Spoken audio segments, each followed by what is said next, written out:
So we are starting chapter 3, data handling. So क्या मकसद है इस चैप्टर का? Data handling. हैंडलिंग का मतलब क्या? संभालना। जैसे कि अभी साइकिल हैंडलिंग, तो साइकिल को संभालना, तो डेटा को संभालना। क्यों डेटा को संभालना? ताकि हम कुछ important why we need to handle data so that we can come to some important conclusion and then take necessary action. एक अभी एग्जांपल देते हैं। मान लो हमारे स्टेट में हर एक दिन 200 कोरोना केसेस आ रहा था, 200 कोरोना केसेस रिकॉर्ड हो रहा था। Given the total population of Orissa ये कम है, लेकिन जैसे ही हमको एक डेटा आया कि हर दिन 5000 कोरोना पेशेंट निकल रहे हैं, तब क्या हुआ? तब गवर्नमेंट को समझ में आया कि नहीं, ये डेटा से गवर्नमेंट क्या इन्फर किया कि नहीं, पहले 200 केसेस हो रहा था, नॉर्मल था, अभी 5000 केसेस है, तो हमको क्या है, हमको सतर्क होना पड़ेगा, हमको लॉकडाउन डालना पड़ेगा। तो क्या आया, आउटकम क्या था? क्योंकि केसेस रैपिडली बढ़ रहा है तो नेसेसरी एक्शन जरूरी था, तो वो था लॉकडाउन। ठीक है, तो इसलिए डेटा हैंडलिंग जरूरी है। अब डेटा क्या है? कोई भी इस तरह का इंफॉर्मेशन, जैसे मार्क्स ही ले लो तुम्हारे एग्जाम्स का। दिव्यम का मान लो मैथ्स का एग्जाम में आया है 4850 से, तो ये एक डेटा है। ये क्या है? ये एक डेटा है। ओके, अब लिखो थोड़ा। Data is the measurement that can be organised to become information. अच्छा, अब दिव्यम का आया है 4850 से, इससे हमको कुछ कंक्लूजन मिल रहा है क्या? इससे हमको कोई कंक्लूजन अभी मिल रहा है क्या? नहीं। क्यों? अरे बाकी बच्चों का क्लास में कितना है वो भी तो देखना जरूरी है। मान लो क्लास में भव्यजीत भी है, दिव्यम भी है, सृष्टि भी है, आहद भी है, ठीक है, और इसका आया है 48, दिव्यम का आया है 48, सृष्टि का आया है 49, आहद का आया है 50। ठीक है, तो अब ये सारा डेटा मिलने के बाद जाके हम लोग कंक्लूजन निकाल पाएंगे कि नहीं, क्लास में आहद सबसे फर्स्ट है, सृष्टि सेकंड है, और भव्यजीत और दिव्यम थर्ड पे है। इस तरीके का कंक्लूजन निकाल पाएंगे हम लोग, आर्बिट्री कंक्लूजन। तो इसलिए डेटा का जरूरत पड़ेगा और उसको सजाने का जरूरत पड़ेगा। अभी ये सजाया हुआ है, देखो, अरेंज किया हुआ है, छोटे से बड़े की तरफ बढ़ता हुआ अरेंज किया हुआ है। तो डेटा कलेक्ट होगा। डेटा क्या होगा? डेटा पहले डिफरेंट सोर्सेस से कलेक्ट होगा। कलेक्ट होने के बाद उसको हम लोग अरेंज करेंगे, उसके बाद उसको हम लोग रिप्रेजेंट करेंगे। मतलब मान लो ऐसे एक लाइन लिए, यहाँ पे सृष्टि, अभिजीत, दिव्यम ये सब लिख लिए, और ये है मार्क 50। तो अभी हम लोग का ग्राफ कैसा हो गया? ये मान लो सृष्टि है, ये दिव्यम है, ये भव्यजीत है, और ये आहद है ना। तो रिप्रेजेंट करते हैं। सृष्टि का आया है 49, सृष्टि यहाँ है ना। दिव्यम का है 48, दिव्यम थोड़ा सा नीचे, भव्यजीत और सेम लेवल पे, आहद लेकिन 50 पे। तो ये हो गया अपना रिप्रेजेंटेशन। तो हमको पता चल गया कि सृष्टि भव्यजीत और दिव्यम से ऊपर है, आहद तीनों से ज्यादा रखा है। तो ये रिप्रेजेंटेशन हुआ। तो डेटा पहले हो गया कलेक्ट, उसके बाद हो गया इस तरीके से अरेंज, और उसके बाद कर दिया गया रिप्रेजेंट, ताकि हम लोग कुछ कंक्लूजन्स निकाल पाए। अब ये डेटा का क्या क्या सोर्स हो सकता है ये समझते हैं ना। ये जो डेटा हमको मिला है, डेटा क्या किस किस टाइप का हो सकता है ना। वही सेम कोरोना का एग्जांपल लेते हैं कि कोरोना के 2000 पेशेंट आज उड़ीसा में पाए गए। ये डेटा हम लोग को डायरेक्ट मिला कि कहीं से, मतलब हम लोग जाके खुद खोज के आएगा? नहीं, ये तो न्यूज़पेपर में निकला हुआ था। लेकिन मान लो मैं एक एग्जाम लेता हूं और उसमें तुम सबका मार्क्स मैं निकाला, तो मेरे लिए वो मार्क्स क्या हो गए? फर्स्ट हैंड, मतलब मैं खुद निकाला हूं, मेरे लिए ये फर्स्ट हैंड इंफॉर्मेशन है। लेकिन ये क्या, ये तो आया था न्यूज़पेपर में। तो डेटा का दो तरह से हम लोग डिवाइड करते हैं, एक प्राइमरी डेटा, एक सेकेंडरी डेटा। ये हो गया अपना सेकेंडरी डेटा जो हम लोग खुद नहीं निकाल रहे, और ये हो गया अपना प्राइमरी डेटा, ये जो हम लोग खुद निकाले हुए। आया बात इतना समझ में? Yes, sir. So a data collected by an individual or person directly is called primary data. The data which are collected by other sources and used by the investigator for his need are called as secondary data. ठीक है, तो data कितने type के हो गए? Secondary data और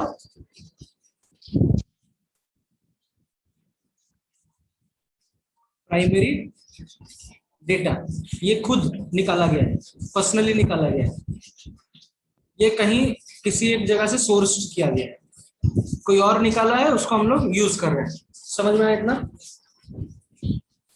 Yes, sir.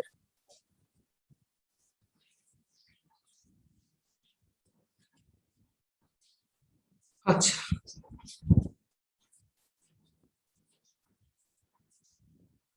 Collection of data भी important है। मान लो मेरे को तुम लोग का मार्क्स देखना है ना, लेकिन मैं तुम लोग का वेट निकाल रहा हूँ।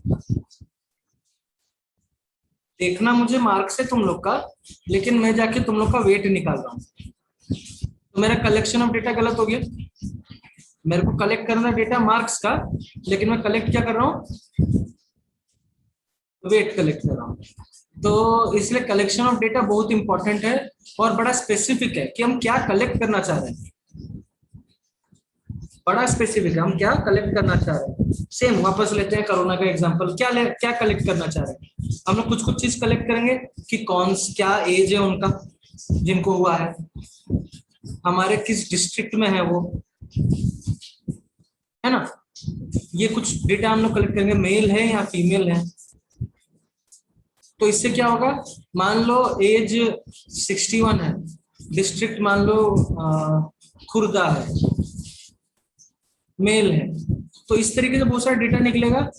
अब सारा डेटा को हम लोग फिर ग्रुप कर देंगे कि खुर्दा के कितने लोग बीमार है, तो उसको फिर हम लोग कंपेयर कर पाएंगे दूसरे डिस्ट्रिक्ट के साथ कि खुर्दा के 500 लोग बीमार हैं, जहाँ पे दूसरे डिस्ट्रिक्ट में 200 लोग बीमार है ना। तो क्या कलेक्ट करना है वो ज्यादा इंपॉर्टेंट है। तो कलेक्शन ऑफ डेटा क्या है? Collection of data may not give a specific information related to the data. For this we need to collect data keeping in mind specific information. ठीक है, अब कलेक्शन हो गया डेटा, अब अरेंज करेंगे। Collection हो गया डेटा, अब अरेंज करेंगे। सारा अरेंजमेंट किए, एज के हिसाब से अरेंजमेंट किए, एज के हिसाब से अरेंजमेंट किए। तो 61 एज में 500 पेशेंट थे। 61 एज में कितने पेशेंट थे? 500 पेशेंट थे।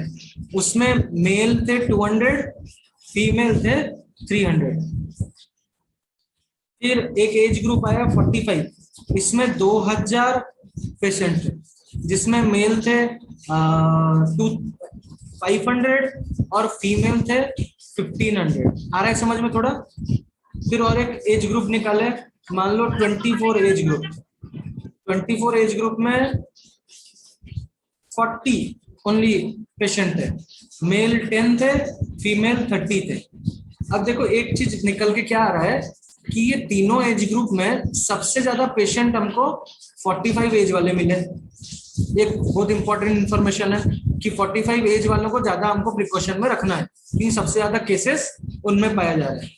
फिर क्या देखे हम लोग कि सब में मेल जो है फीमेल से कम इफेक्टेड है, मेल जो है फीमेल से कम इफेक्टेड है। तो हम लोग क्या बोलेंगे कि नहीं, फीमेल ज्यादा जल्दी अफेक्ट हो रहे हैं तो उनको केयर में रखना है। ये कुछ इंपॉर्टेंट कंक्लूजन निकल के आया। और ये कब निकल के आया? जब हम लोग डेटा को अरेंज किए। जब हम लोग डेटा को अरेंज किए तब जाके ये सब कंक्लूजन्स निकल के आया। या जब हम लोग डेटा को ऑर्गेनाइज किए मतलब ग्रुप्स में रखे, है ना, तब जाके ये इंपॉर्टेंट इंफॉर्मेशन सारा निकल के आ रहा है।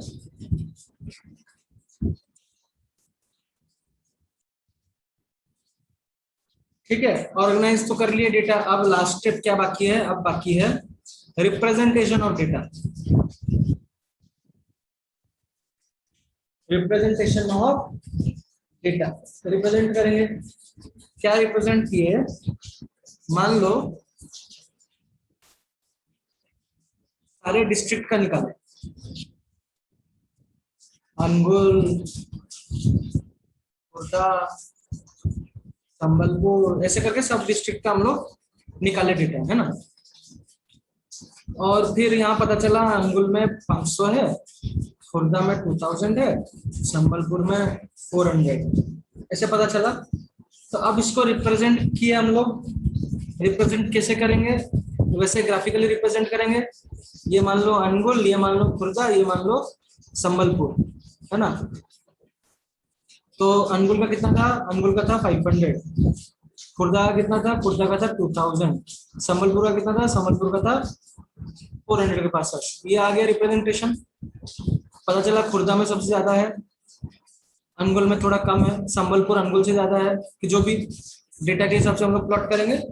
रिप्रेजेंटेशन हो गया, समझ में आया।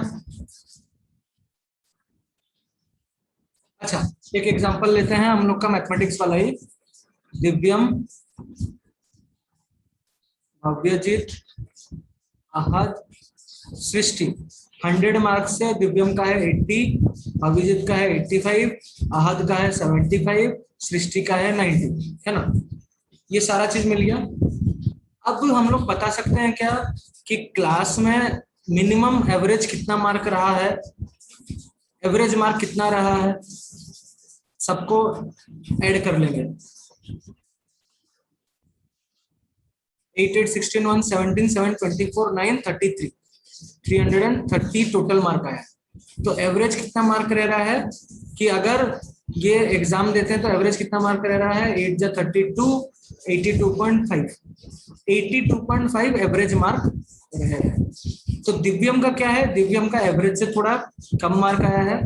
भव्यजीत का क्या है, एवरेज से थोड़ा ज्यादा मार्क आया है। आहद का क्या है, एवरेज मार्क से लगभग 7-8 मार्क कम आया है। सृष्टि का एवरेज से 7-8 मार्क ज्यादा आया है। तो ये हम लोग को क्या एक इंपॉर्टेंट इंफॉर्मेशन निकाल के दिया कि क्लास में अगर 4 बच्चे हैं, 4 बच्चों में एवरेज कितना मार्क जा रहा है, एवरेज इतना मार्क जा रहा है, और सब कहाँ कहाँ खड़े होते हैं। कोई एवरेज से थोड़ा ऊपर है, कोई थोड़ा नीचे, कोई ज्यादा ऊपर है, कोई ज्यादा नीचे है। आया समझ में कितना बात क्लियर है? Yes, Yes, sir. sir. अच्छा, ये जो एवरेज निकाले, एवरेज का क्यों नेसेसिटी हुआ, एवरेज क्योंकि हमको बीच का लाइन बताया, डेटा बताता है कि देखो ये अगर 82.5 है तो एक हमारे पास यहाँ पे है 85 पे है, एक हमारे पास 90 पे है, एक हमारे पास 80 पे है ना। ये बीच का है, ये एक इधर है, एक इधर है, एक इधर है, और एक कौन था, और एक कौन था, 82 एक, 85, 90, 80 और ये 75, है ना। तो ये हमारा बीच का मार्क है, एवरेज मार्क है। ये इसलिए जरूरी है कि हमको पता कर सके कि कौन कहाँ पे, पूरा डेटा में कौन कहाँ पे खड़ा है, मतलब ये अच्छा मार्क कहलाएगा या खराब मार्क कहलाएगा, है ना। अब यहाँ पे तो डेटा सब पास पास था, मार्क सब पास पास था। अगर मान लो मार्क्स दूर होता, A B C D E, है ना, 40, 50, 70, 80, 90, है ना। अब खाली में अगर बोलता A का मार्क आया है 40, तो कुछ कंक्लूजन निकलता गया नहीं, क्योंकि हमको तो पता नहीं ना बाकी बच्चे क्या रखे हैं। एक इंडिविजुअल नंबर से तो हम कुछ बता नहीं सकते, हो सकता है 40 बहुत अच्छा हो, क्वेश्चन पेपर टफ हो और सब 40 के नीचे रखे हो, तो 40 मार्क्स सबसे अच्छा हो, ये भी हो सकता है। तो इसलिए हमको सारा डेटा चाहिए था, सारा डेटा मिल गया। सारा डेटा मिल जाने का तो हम लोग कुछ थोड़ा एक्स्ट्रा बता सकते हैं। सारा डेटा मिल गया, उसको हम लोग अरेंज कर लिए, उसके बाद हम लोग बता सकते हैं नहीं नहीं ये तो ए तो खराब रखा है क्योंकि सबसे हाईएस्ट मार्क तो 90 गया है ना। अब एक एवरेज निकालते हैं। एवरेज क्या करते हैं, सबको ऐड कर देते हैं। 4, 5, 9, 9, 9, 18, 8, 26, 7, 33, 330 वापस आया। कितने बच्चे हैं, 5 बच्चे हैं, 5 से डिवाइड करेंगे, 5 6 जा 30, 3 0, 5 6 जा 30, 66। तो 66 मार्क एवरेज है। अब एवरेज से खराब कौन कौन रखा है, ये दोनों रखे हैं। एवरेज के ऊपर कौन रखा है, ये तीनों रखे हैं। आ रहा है समझ में? एवरेज हमको एक बीच का मार्क निकाल के दे दिया कि भाई अगर 66 कोई बच्चा रखा है तो ठीक ठाक है, वो ना खराब रखा है मार्क ना अच्छा मार्क रखा है।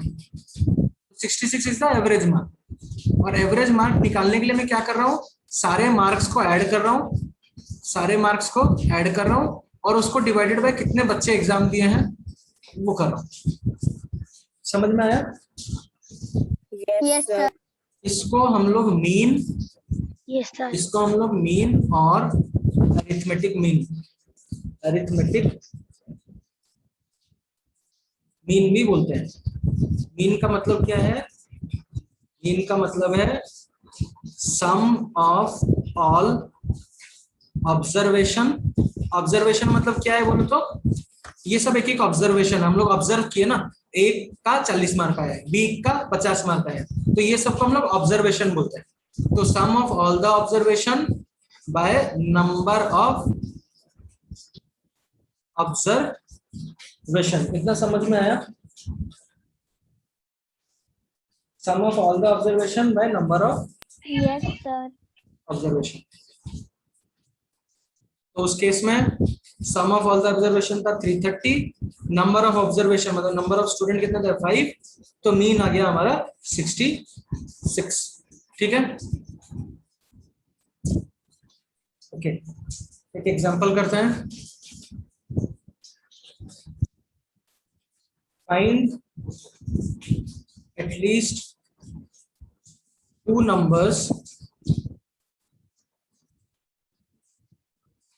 between 1/3 and 1/6।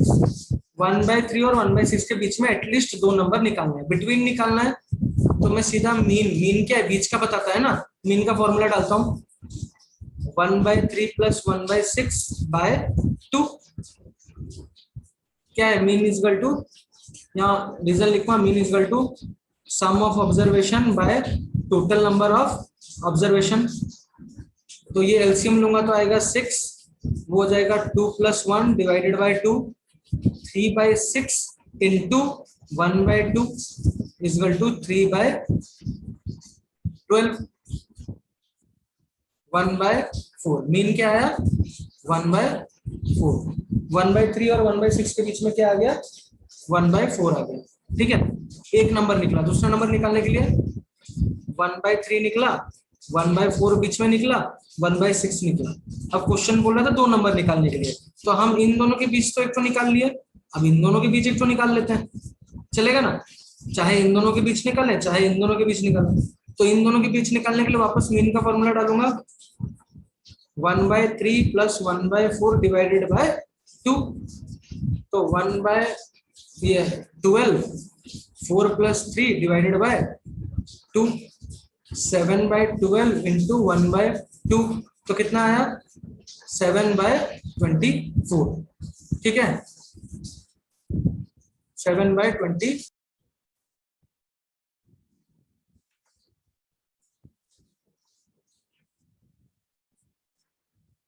रेंज क्या है? Next is range. अगर पहले वाले एग्जांपल पे देखेंगे यहाँ पे, रेंज क्या है कि हाईएस्ट से लोवेस्ट में क्या डिफरेंस है, हाईएस्ट मार्क कितना है और लोवेस्ट मार्क कितना है, और उसमें क्या डिफरेंस है, वो रेंज है ना? तो रेंज का फॉर्मूला क्या हो गया, हाईएस्ट ऑब्जर्वेशन या लार्जेस्ट ऑब्जर्वेशन बोल लो minus smallest observation, largest observation minus smallest observation. Largest observation हमारे पुराने डेटा में था 90, स्मॉलेस्ट ऑब्जर्वेशन था 40, तो रेंज हो गया हमारा 50। रेंज समझ में आया? Yes, sir. Yes sir. ठीक है, range is the difference between the largest observation या highest observation minus smallest observation. आते हैं मोड पे। मोड क्या है? अगर हमको मान लो डेटा हमको दिया है 1 2 3 4 5। 1 पे हमारे पास 5 आदमी है, 2 पे हमारे पास 3 है, इस पे हमारे पास 5 है, 4 पे हमारे पास 2 है, 5th में हमारे पास 1 है। इतना चीज समझ में आया? या फिर अगर मार्क्स के हिसाब से देखेंगे ए बी सी डी ई के हिसाब से, मान लो ये 25 रखा है, ये 30 रखा है, ये 25 रखा है, ये 35 रखा है, ये 45 रखा है। मोड क्या है? हमको ये चेक करना है कौन सा ऑब्जर्वेशन सबसे ज्यादा बार आया है, कौन सा ऑब्जर्वेशन सबसे ज्यादा बार आया है। जैसे इस केस में 5 जो है वो 2 बार आया है, इस केस में 25 जो है वो 2 बार आया है। तो इस टोटल डेटा का मोड क्या होगा? इस टोटल डेटा का मोड होगा 5, और हम लोग बोलेंगे it has a uni mode या सिंगल मोड। इस डेटा का एक सिंगल मोड है ना? सर और 4 क्या हुआ?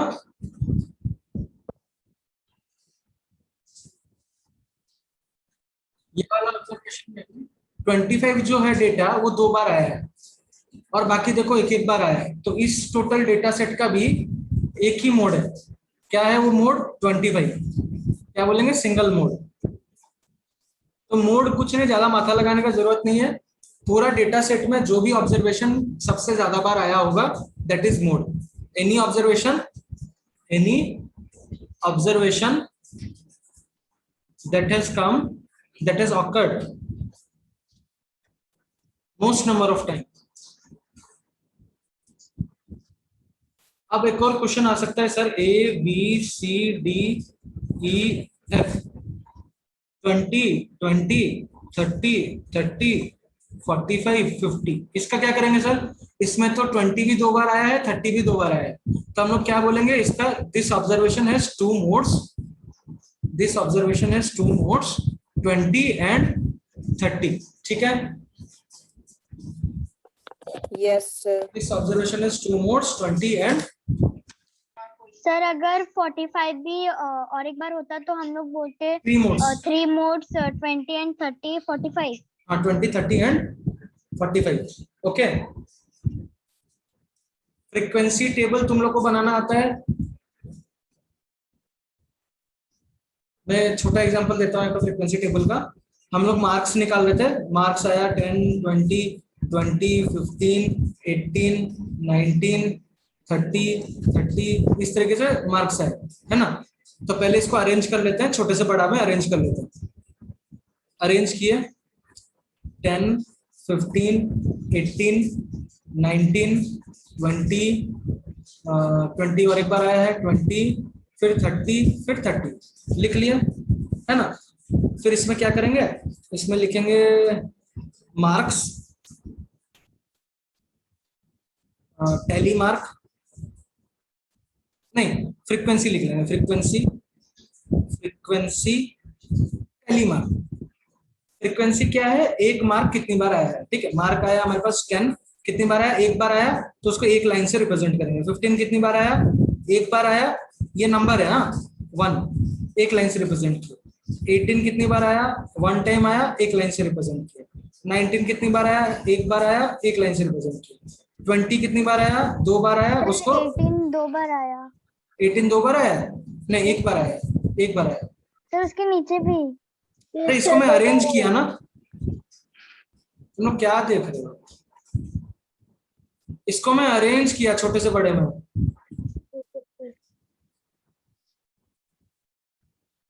30 2 बार आया, तो 2 इस तरीके से लाइन दिया। तो टैली मार्क ऐसे है, फ्रीक्वेंसी टेबल ऐसे है ना? फ्रीक्वेंसी टेबल में क्या करना है? मार्क्स लोगे, कितनी बार आया उसको नंबर्स में लिखोगे। टैली मार्क में इस तरीके से एक एक स्टिक्स, मैच स्टिक्स की तरह डालोगे। जब 5 हो जाएगा, जैसे एक कोई ऑब्जर्वेशन 8 टाइम्स आया, तो कैसे लिखेंगे? 1 2 3 4 5 6 7 8। ठीक है, कोई 5 बार आया तो 1 2 3 4 5। ओके, इतना समझ में आ गया? Yes sir. Yes, sir.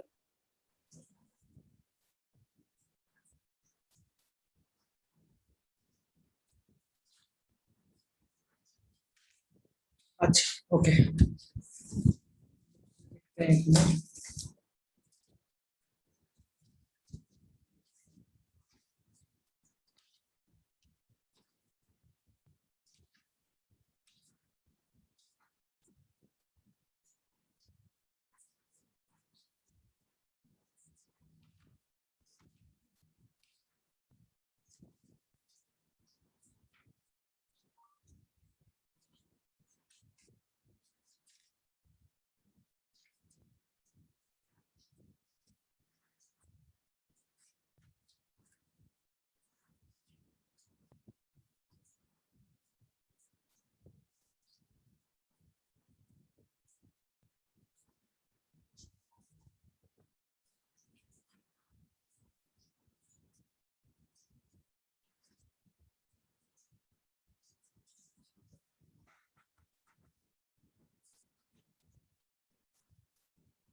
Okay, इतना खत्म हुआ। नेक्स्ट आते हैं मीडियन पे।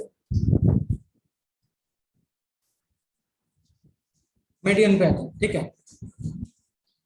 10 20 10 15 18 वही सेम नंबर लेता हूँ मैं। 10 15 18 19 20 20 30 30 30 30। कुछ कुछ चीज हम लोग जो जानते हैं देखते हैं, पहले निकालते हैं मीन क्या है, निकालते हैं। मीन क्या था, ये सबका सम, 1 2 3 4 5 6 7 8 सबका सम कर लेंगे।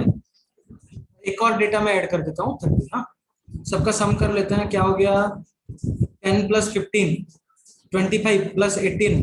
अच्छा ऐसे नहीं करो, उल्टा करो। हाँ, 9 8 17 17 प्लस 5 22 2 2 3 4 5 6 7 8 9 10 10 और 9 19 192 192 डिवाइडेड बाय 9। तो मीडियन कितना आएगा, 9 2 जा 18 1 2 9 1 जा 9 30 9 30 9 9 3 जा 27 21.3 लगभग आया मेरा mean. Sum of all the observation by number of observation. Mode क्या आया, मोड आया 30, क्योंकि 30 आया है मेरे को 3 बार, तो मोड आया 30, है ना। Single mode, single mode. Median क्या है, मीडियन क्या है, ध्यान देना कि सारा ऑब्जर्वेशन को सजा लिए। कितना ऑब्जर्वेशन आया, 9 ऑब्जर्वेशन आया। 9 बाय 9 प्लस 1 बाय 2 करना। क्या करना, जितना ऑब्जर्वेशन होगा n प्लस 1 बाय 2 करना। 9 plus 1 bye 2 is 10 bye 2th, मतलब फिफ्थ ऑब्जर्वेशन। फिफ्थ ऑब्जर्वेशन, ध्यान दो वापस, क्या बोला मैं, टोटल 9 ऑब्जर्वेशन था, तो 9 प्लस 1 बाय 2 करना है। 9 प्लस 1 बाय 2 आ गया 10 बाय 2। मैं टीएच लिख रहा हूँ, टूथ ऑब्जर्वेशन है क्योंकि ये ऑब्जर्वेशन का नंबर है, तो आया आंसर फिफ्थ। उस पूरे अरेंजमेंट में, पूरे अरेंजमेंट में फिफ्थ नंबर ऑब्जर्वेशन कौन सा है, 1 2 3 4 5, ये फिफ्थ ऑब्जर्वेशन है। ये है अपना मीडियन। 20 is our median. आया समझ में,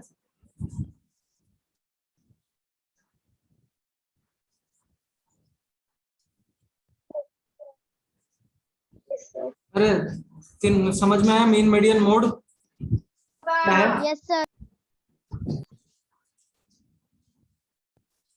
तो तुमको मान लो डेटा दिया है 2 4 4 6 8 8 1 5 20 35 40 42 90 88 84 27 27 27। इतना डेटा तुमको दिया है, ये सारा नंबर लिख लो। 2 4 4 6 8 8 1 5 20 सारा लिख लो। मैं बताता हूँ फिर क्या करना।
सर लिख लिए नंबर। Yes sir. ओके, इसका तुम लोग को पहले फ्रीक्वेंसी टेबल बनाना